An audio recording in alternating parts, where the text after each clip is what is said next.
Oleh karena itu, beda dengan orang yang ahli wiritan, ini mau tasbih wapi ini ya. Nah, orang yang hanya peduli untuk perbaikan dirinya sendiri. Dia berjuang untuk dirinya sendiri. Allah wis aku ndak katene kok nanggone masjid ini diurusi karo Ustaz Misbah ambek wong-wong iku tak ngurusi awakku dhewe wiritan nang nggone omah dhewe. Ndak ngereken dengan lingkungannya. Kelihatannya dia itu baik.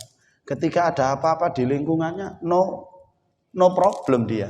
Allah sebabano, aku tak dadi wali, aku tak khusyuk. Subhanallah, subhanallah, subhanallah. Di lingkungannya ini masjidnya iki ono sing adzan tak endak gak ngereken belas pun. Itu kelihatannya dia baik, khusyuk orang yang ngoten. Padahal enggak semacam itu agama ini. Artinya bagaimana? Orang-orang yang ada kepeduliannya terhadap lingkungan, terhadap agamanya, maju mundurnya ini, dialah orang yang terbaik. Walaupun kelihatannya orang yang semacam ini selalu gopo gampangane ngoten. Katokane ancene ndak pati kok berwiritan. Kelihatannya itu orangnya itu ndak pati khusyuk ancene. Jarang longgo anteng Jumatan ndang longgo iktikaf mulai jam 10 sampai setengah 1, jarang kelihatan demikian. Wo punya apa nih benak nono untuk melayani apa? Jamaah. Sampai adzan ket adus ya mbak ini ku sampean. Dia nggak peduli. Jari ini teko pertama oleh unta, oleh sapi. Aku gak sapi-sapian. Pokok aku kepingin delok jamaah iki terlihat niku tertib, bagus. Tempat-tempat sholatnya itu tertata dengan rapi dan seterusnya. Dia tuh di sana. Karena apa? Mentalnya mental pejuang. Kepingin dandani terus, kepingin peduli terus terhadap maju mundurnya agama yang telah diamanahkan oleh Allah Subhanahu wa Ta'ala. Nek awakmu seneng ngono iku, seneng longgo khusyuk, ndak usah terganggu karo wong-wong, nggih monggo. Tapi ada orang itu memang yang ndak bisa demikian. Melihat apa-apa itu kalau ndak pernah itu wis lebih-lebih urusan agamanya Allah, dia tidak memiliki ketenangan sama sekali. Nah, itu adalah salah satunya. Kita hidupkan di lingkungan kita ini majelis ilmunya, majelis jamaahnya, kebersamaannya, itu semuanya harus kita tunjukkan di hadapan Allah Subhanahu wa Ta'ala. Hadirin jamaah sholat kajian subuh yang dimuliakan oleh Allah Subhanahu wa Ta'ala.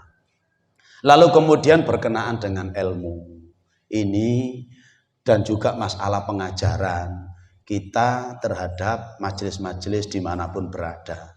Seseorang harus memiliki yang namanya kepekaan dalam kehidupannya terhadap masalah ilmu.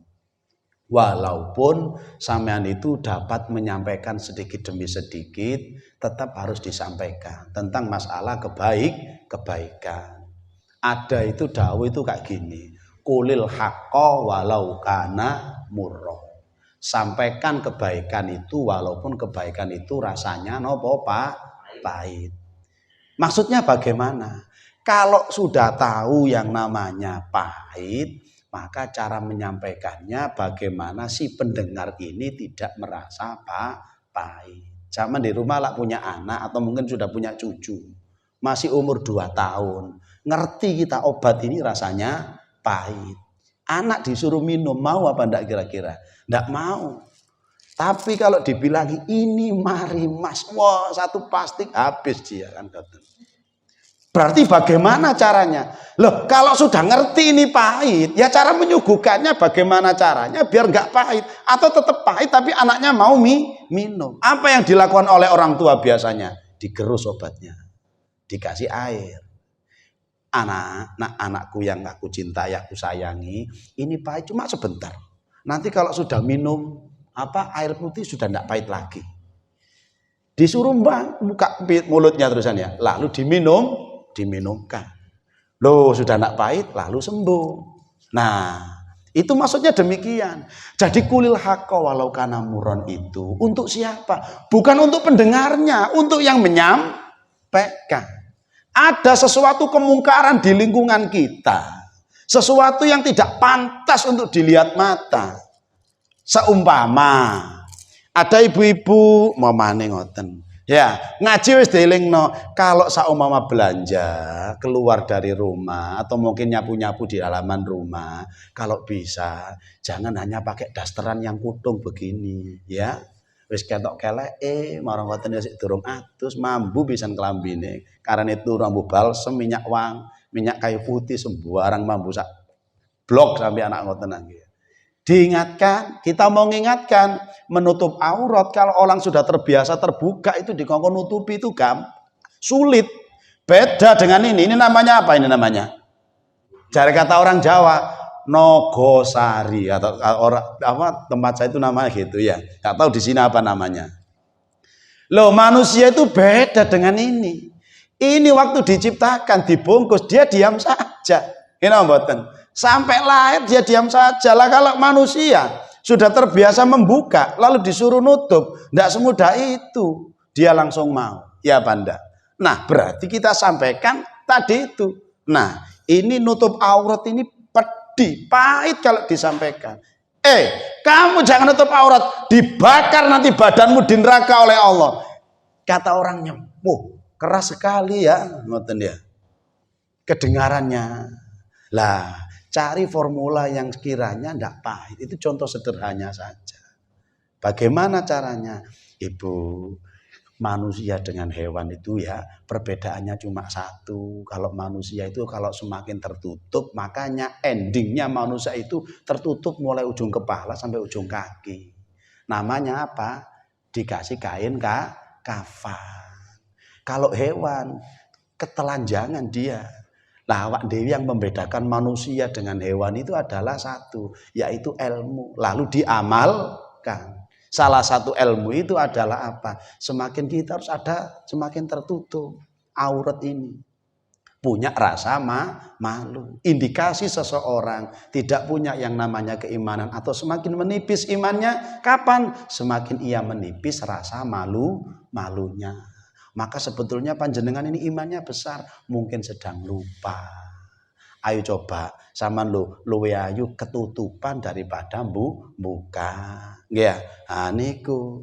Itu mungkin dengan macam-macam kita kepada anak kita yang sudah mulai besar tapi enggan untuk mau berjamaah sholat subuh di masjid. Berat. Nah, kita sampaikan, kamu tahu enggak di dunia ini banyak kendaraan yang mewah-mewah. Ada yang paling mewah kelas menengah kayak mobil Innova, Land Cruiser, ada lagi yang supercar, Bugatti, Lamborghini dan sebagainya. Arek cilak senengane mobil lah biasanya. Kita kasih wawasan yang demikian rupa, lalu kemudian terus kenapa Pak? Kamu nanti bisa punya semuanya itu. Dan itu ada janjinya Allah. Rasul juga berjanji. Apa itu? Barang siapa yang sholat sunnah qobliyah subuh, ya berjamaah di masjid, maka dia punya dunia seisinya. Jadi kecil kalau mobil-mobil mewah itu yang diberikan oleh Allah tidak hanya kendaraan-kendaraan itu, tapi dunia seisinya, langit seisinya. Padahal baru sholat qobliyah, baru qobliyah subuh. Makanya saking hebatnya qobliyah subuh, panjenengan biasanya sholat subuhnya itu jam 6.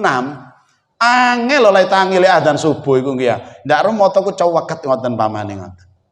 Tangi jam 6. Jangan langsung sholat subuh. Sholat qobliyah dulu. Lalu sholat subuh. Penting ini sholat qobliyah ini. Untuk salah satunya menjadi bagian dari apa? Menjadikan kelancaran rezeki kita untuk kebutuhan rumah tangga kita tadi. Nah, itu salah satunya. Nah makanya kembali lagi terhadap masalah majlisul ilmi ini, salah satunya adalah ilmu yang disampaikan oleh Allah kepada Nabi Adam. Atau kalau Nabi Adam kejauhan langsung saja kepada Nabi Muhammad. Apa yang disampaikan oleh Allah kepada nabi-nabinya tadi? Tidak ada lagi. Nabi pertama kali disuruh mendirikan dalam tanda kutip majlis ilmu. Dalam rangka mau menyampaikan ilmu, yaitu apa? Yang kita kenal dengan istilah wahyu. Di mana majelisnya ilmu pertama kali Nabi? Di Gua Hira atau Jabal Nur, kurang lebih 10 kilo dari Ka'bah. Naik ke puncaknya, lihat napa namanya jam nih dari sana sudah kelihatan. Di situ Nabi lalu kemudian berhadapan dengan guru spiritualnya yaitu malaikat Jibril, baru beliau menyampaikan tentang masalah Adi majelis yang pertama kali. Nabi Adam juga sama. Wa 'allama Adamal asma'a kullaha tsumma 'aradahum 'alal malaika. Pertama kali Allah mengajari Nabi Adam nama-nama. Nama siapa? Apakah hanya nama benda? Ini namanya gelas, piring, sendok, wakul. Tidak hanya itu. Tapi al-asma, nama-nama Allah. Yang kalau kita kenal 99, Nabi Adam dikenalkan semuanya tentang itu. Summa aradhum alal malaika. Lalu kemudian Nabi Adam ini mengajarkan kepada para malaikat dan seterusnya ayat. Artinya betapa yang namanya majelis ilmu ini dari mulai dulu sampai sekarang dijaga eksistensinya oleh Allah Subhanahu wa taala, dijaga kualitasnya oleh Allah Subhanahu wa taala dengan apa? Menebarkan keilmuan. Senang sekali Allah itu kalau ada seseorang, panjenengan dengan istrinya, panjenengan dengan anaknya, panjenengan dengan tetangganya, yang dibahas itu ilmu. Allah itu senang. Tapi ilmunya tadi adalah ilmu hal, ilmu yang dapat merubah perilaku kita, kehidupan kita. Jangan begini, ada seseorang, lalu kita bahas. Ustadz tanya apa? Itu ada tetangga saya, kan dasternya tadi kudungan katanya enggak boleh. Tapi dia pakai kerudung Ustadz. Kudungnya juga landung, cekak bisa. Jadi ya kudungan tapi ya cekak. Atau dia itu ya pakai kerudung tapi ngapret. Ngutu ngono niku ya apa Ustadz? Kalau bisa jangan tanya yang semacam itu. Itu dalam rangka menanyakan yang dilakukan oleh seseorang. Tanyakan apa yang menjadi kebutuhan kita ini. Sudah majukah kita? Sudah istiqomahkah jamaah kita? Sudah bangun malamkah kita? Sudah sedekahkah kita? Eman apa medit apa wis loman dan seterusnya. Itu yang perlu kita tanya. Jangan menanyakan yang lain. Pernah salah satu ketika pengajian di daerah Gresik sana, ada orang itu tanya, Ustadz saya itu bekerja, adzan di masjid saya tidak bisa langsung ke masjid. Lalu bagaimana? Saya sholat sendiri di rumah berjamaah sama istri. Itu boleh apa enggak? Loh, itu pertanyaan menarik. Mengapa demikian? Yang ditanyakan itu bukan peristiwanya orang lain. Bukan bahas orang lain. Tapi bahas perilakunya sendiri dalam rangka meningkatkan kualitas beragama. Spiritualnya itu yang ditanyakan. Sekarang itu jarang orang menanyakan dirinya niku. Takut ketahuan kalau dirinya itu tidak baik lah kan. Sehingga apa? Senengannya nakokno wong liya. Pernah juga kemarin tuh, baru saja kejadiannya. Di orang itu curhat ke saya. Ada orang kaya bangun villa habis sekian miliar. Besar di daerah pegunungan sana. Saya pernah ke tempatnya itu, diundang waktu doa bersama menempati. Lalu kemudian dia nyelodok begini. Sakjane di villa itu ditempati arek-arek yatim, nanti biar apa namanya barokah tempatnya, kan enak didengar ya, biar tempatnya barokah, rezekinya semakin meningkat oleh barokah arek-arek, mumpung momennya adalah wulan Muharram, tak rungokno ae, batine ati, lah terus awakmu nak duwe omah, awakmu gak duwe kendaraan, berapa kali kendaraanmu di tempat dinaiki oleh anak yatim. Berapa kali rumahmu disinggahi oleh anak yatim. Berapa kali anak yatim masuk ke rumahmu lalu kamu beli makan, kon makan-makan di rumahmu. Apa wong ngejar yatim ku kudu ngenteni villa sing gedhe sing apik ana kolame arek ndang seneng? Mboten. Coba sekarang pertanyaannya dirubah. Ustadz, kenapa ya? Saya loh kok takut ngundang anak yatim, tak ajak makan ke rumah saya, lalu saya bisa bergembira bersamanya di dalam rumah. Kok enggak pernah begitu ya? Saya itu kalah dengan orang-orang yang kaya. Apakah saya harus nunggu kaya dulu baru berbuat demikian? Atau jangan-jangan ancene aku iki wonge medhit, cuma epok-epok dadi wong loma. Ada orang itu berani ngomong kayak gitu? Jarang orang begitu. Senengane niku napa? Melihat orang lain disuruh untuk melakukan kebaikan, dekne dhewe ndak gelem nglakoni keapian. Enak wancene ndoding iki ya. Sakjane kon ngeten tok wis. Gak tahu ngene belas. Iki apa iki nasibe lan gitu. Harusnya ini yang diberesi dulu. Makanya tadi itu.